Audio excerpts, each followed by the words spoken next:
A Segunda Guerra Mundial foi o maior conflito alguma vez já travado na história da humanidade, e também o mais documentado da era moderna, envolvendo a maioria dos países de todos os continentes que se reuniram na orquestra bélica dos diversos campos de batalha, com seu legado refletindo nitidamente na sociedade contemporânea, principalmente graças à cultura popular. Porém, a maneira de como esse grande conflito é retratado, seja em jogos, filmes, músicas e documentários, está cheio de mitos e coisas desconectas com a realidade. E aqui eu não me refiro de conceitos simples, de tipo essa arma ser melhor do que aquela, ou desse tanque ser melhor do que aquele e vice-versa. Bom, na verdade esse aqui é realmente melhor. Mas sim, eu falo de problemas reais que mudam a maneira de ver o conflito. E nós iremos falar sobre alguns deles nesse vídeo.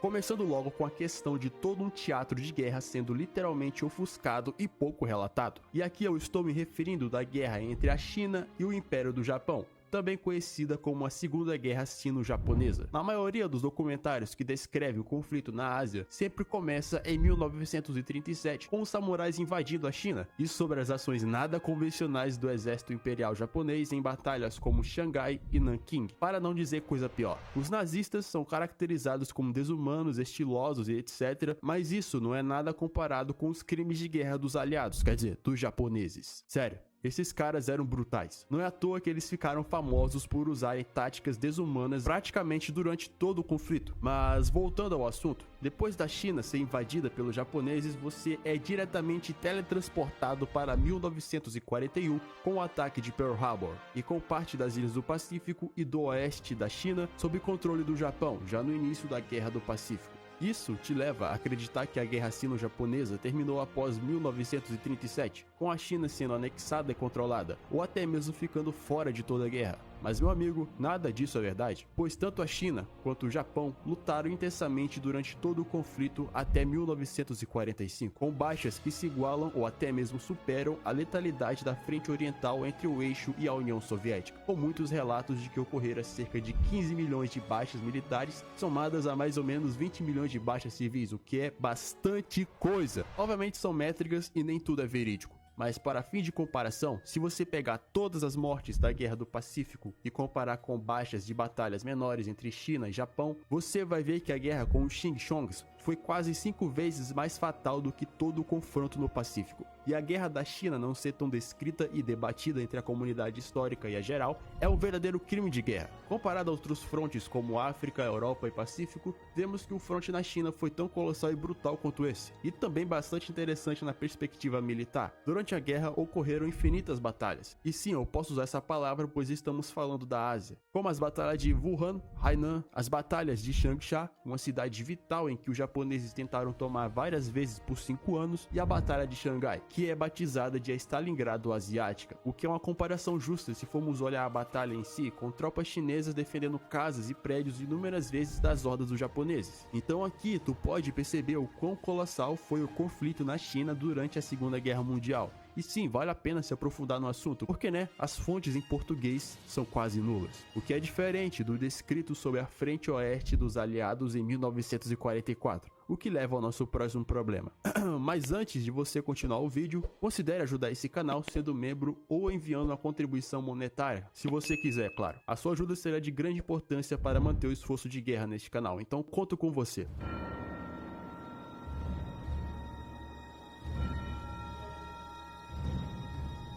Me diz aí, cara, quantas vezes você já viu essa mesma cena em outros filmes e séries, ou até mesmo em documentários e videogames em geral? Sério, toda vez, não ironicamente, toda vez que a participação dos aliados na Europa é retratada, é sempre sobre o dia D e das ações dos norte-americanos após o desembarque em 1944. Não dizendo aqui que esse acontecimento não foi importante, até porque foi a maior operação militar dos aliados, mas deve haver mais representações do dia D do que qualquer outra batalha da Segunda Guerra Mundial.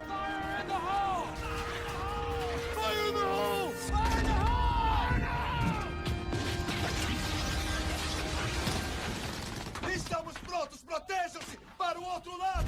E o grande motivo do dia D ser tão repetitivo e hypado é porque nesse front havia os melhores exércitos dos dois lados, e também porque foi o melhor momento dos aliados durante toda a guerra, ao contrário do norte da África, onde levaram uma surra do Afrika Korps até começar a virar o jogo, e do impasse que se tornou a campanha da Itália após 1944. E com isso, o dia D é repetido de novo e de novo e de novo, ficando em segundo plano outros fronts e campanhas que foram tão importantes quanto esse na guerra, deixando de lado a contribuição de nações como a União Soviética, sem falar também da participação de outros como a França, a Austrália e, por que não, o nosso Brasil. Há cerca de 454 baixas brasileiras só na Batalha de Monte Castelo que comprovam isso.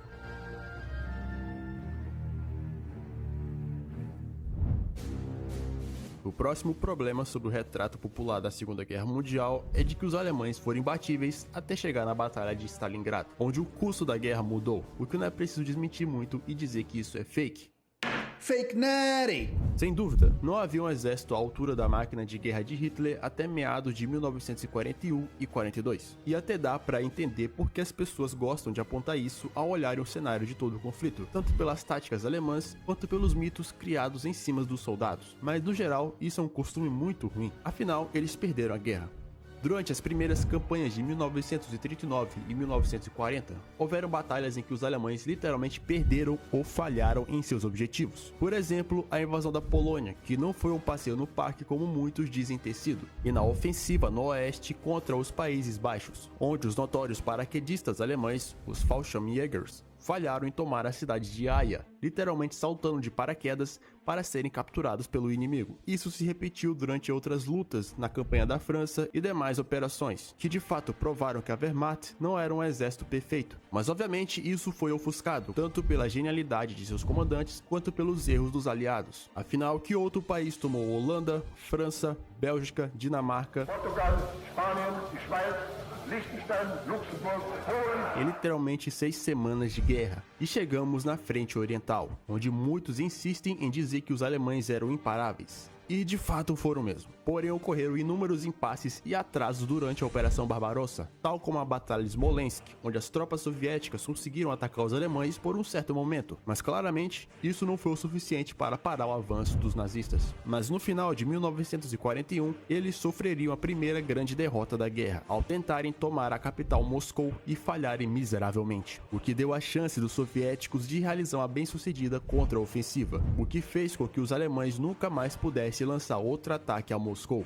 e foi nesse momento que provavelmente ocorreu o primeiro ponto de virada nos anos 40, retirando da Wehrmacht a alcunha de ser um exército imbatível, e a Batalha de Stalingrado só reforçou isso. Outros pontos a respeito da má representação da frente oriental diz respeito que os alemães perderam devido ao inverno rigoroso, igual como aconteceu com Napoleão quando invadiu a Rússia. Quer dizer então que os russos são imunes ao frio?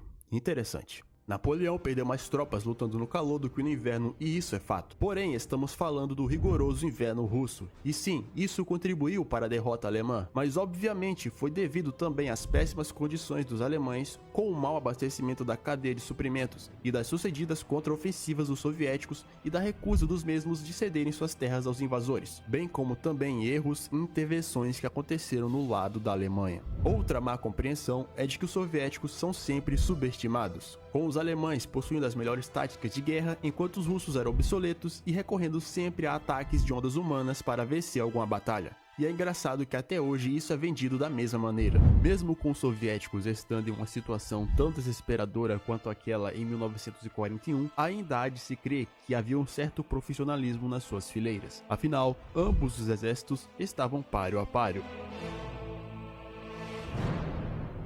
Quem realmente venceu a Segunda Guerra Mundial? Na percepção Uga Buga, é expressado que os norte-americanos salvaram o dia após o dia D em 1944, derrubando assim o regime nazista e libertando todos os povos da opressão brutal. E é por isso que você vê mais filmes retratando atos heróicos dos Yankees do que do restante dos participantes do conflito que lutaram pela facção dos aliados. Não tirando os créditos dos norte-americanos que deram seu sangue e de seus veteranos, e claramente da sua ajuda financeira, estratégica e material que foi demasiadamente vital, mas todo esse brilhantismo vitorioso é contestado. Obviamente vamos centrar a discussão introdução desse tópico da guerra no contexto europeu. E o país que reivindica isso tem nome: a União Soviética.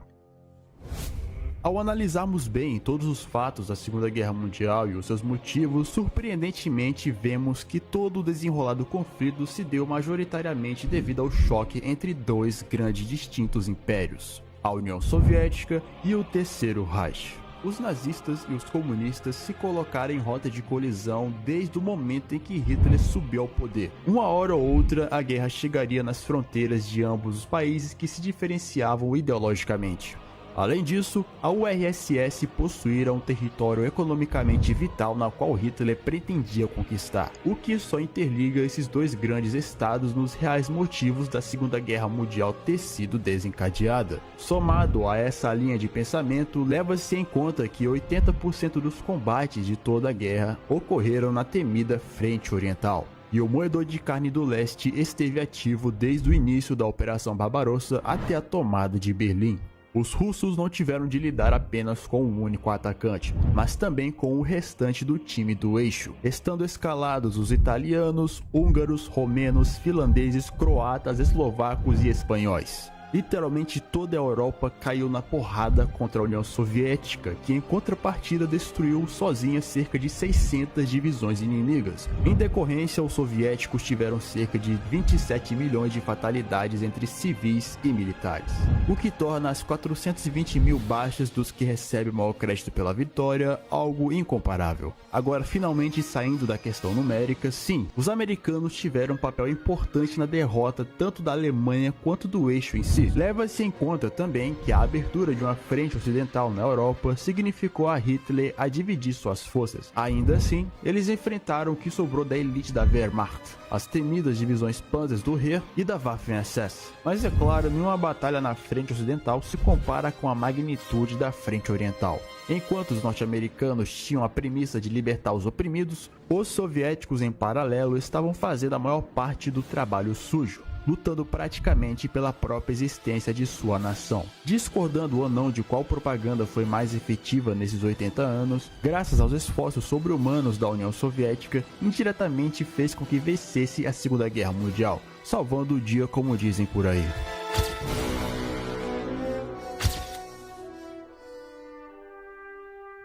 Quando falamos sobre o conflito ocorrido entre os anos 30 e 40, automaticamente temos que conhecer os seus principais personagens e papéis na história. Não tem jeito, pois do soldado mais raso até o líder supremo de uma nação, sempre haverá uma áurea mística em volta do indivíduo. É assim com Vasily Zaitsev, George Patton, Erwin Rommel, Stalin, Churchill e a lista continua.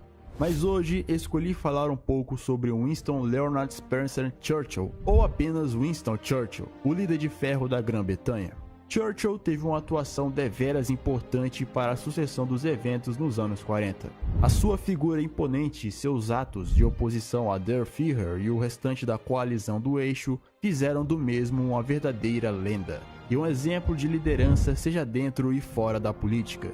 E se você achou que eu iria espernear a respeito disso, você se enganou. A verdade é que Churchill divide opiniões, mas da mesma maneira na qual é considerado um dos estadistas de todos os tempos, também deve-se olhar o outro lado da moeda. Churchill era um cara bem arrogante. E nota-se isso com a sua abordagem na questão de escalar o conflito na Noruega, onde após a invasão da Polônia em 1939, ele impulsivamente propôs uma intervenção não muito estratégica ao porto norueguês de Narvik, o que inevitavelmente resultaria em retaliação por parte dos alemães. Resumidamente, ele desejava levar a Grã-Bretanha precocemente à guerra, invadindo a neutralidade de outro país. O que não seria muito diferente de seu adversário, não é mesmo? Muitas das vezes Churchill superestimava demais a força militar dos britânicos, mesmo com eles não estando em capacidade combativa aos alemães naquele momento. E tá tudo bem, porque se eu e você estivéssemos no lugar dele, provavelmente faríamos a mesma coisa. Porém, quando ocorria o contrário disso, eles se intrometeram nos assuntos militares e sobrecarregava demais os seus generais, o que obviamente resultava em vários erros estratégicos.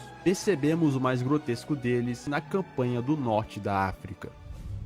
Após a bem-sucedida Operação Compass dos britânicos contra as tropas italianas, Churchill brilhantemente resolveu dividir suas forças que estavam à beira de uma vitória completa no deserto e enviou parte deles para lutar na Grécia. E o resultado foi que ambos os comandantes britânicos, somado a outras circunstâncias, tiveram de desistir do plano de tomar Trípoli. E caso o tivessem feito, provavelmente o Deutsche Afrika Korps não poderiam ter salvo os comedores de pizza e Irving Rommel nunca ganharia a alcunha de ser a raposa do deserto. Tudo isso porque o velho queria lutar na Grécia.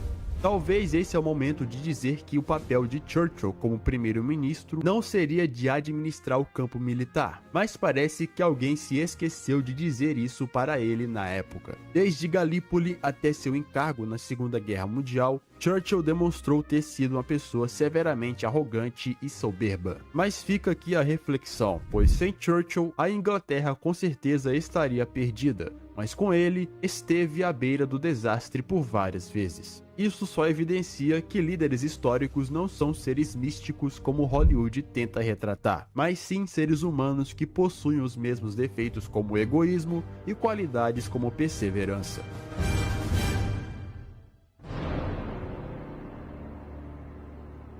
O Projeto Manhattan fora com certeza a empreitada mais ambiciosa de todos os anos 40. Afinal, construir um artefato revolucionário e destrutivo do zero não deveria ser uma tarefa fácil para qualquer um. E é por isso que os aliados contavam com Thomas Shelby. Só o fato de a bomba atômica ter sido desenvolvida e usada em combate real, se é que podemos usar esse nome, reivindica para os aliados o título de serem os tecnologicamente superiores da Segunda Guerra Mundial. Porém, a respeito dos últimos atos da Guerra do Pacífico, a maioria do público assume como certeza de que, devido à invenção de Oppenheimer, além de ser o principal motivo da guerra terminar, posteriormente salvaria milhões de vidas, sendo essa a justificativa plausível para os ataques atômicos. Sério, cara. Racionalmente falando, isso é basicamente um crime de guerra. As estimativas de bases de um futuro plano de invasão às principais ilhas do arquipélago japonês, em que provavelmente causaria 1 milhão de vítimas, é uma falácia acreditada há quase 80 anos. Afinal, não havia nenhuma expectativa de invasão total, e francamente, presidente ou comandante nenhum teria aprovado tal plano com essas estimativas.